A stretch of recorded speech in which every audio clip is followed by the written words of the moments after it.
Tinuruan din ba kayo ng clean as you go sa mga schools ninyo? Muntik pa ako mapaaway dahil dito. Nainis kasi ako kapag hindi nililigpit yung kinainan sa mga kantin o kaya restaurants. Story time! Sa school namin, tinuruan kaming mag-clean as you go. Ito yung ugali, nalilinisin mo yung pinagkainan mo, tapos ililigpit mo yung mga plato at ilalagay sa tamang lagayan. Hindi yung basta-basta mo na lang iiwan yung pinagkainan mo para linisin ng iba. Meron namang nagtatrabaho nun, pero tulong na din yun para sa kanila. Ako nga pala si Buji, yun na lang ang itawag nyo sa akin at mahilig ako mag-story time dito sa TikTok. Kung di nyo pa ako fina-follow, follow nyo na ako. So isang beses noon, pumunta ako sa kantin kung saan ako nagtatrabaho.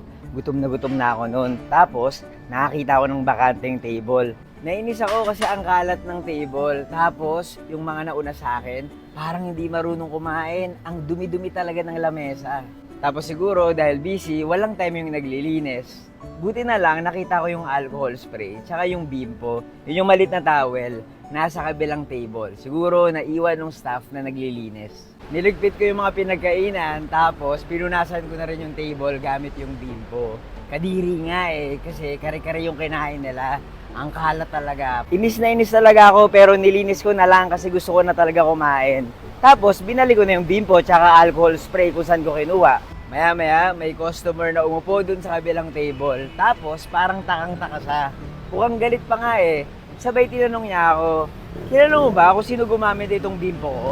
Nagre-reklamo siya kasi bakit daw ang dumi-dumi bigla. Grabe, gusto kong matunaw nung panahon ngayon. Sorry naman, di ba? Akala ko sa naglilinis ng table yung bimpo na yon. Inamin ko naman yung kasalanan ko, tapos sabi ko, babayaran ko na lang yung bimpo niya. Sorry talaga ako ng sorry. Ang moral ng kwentong to, clean as you go talaga.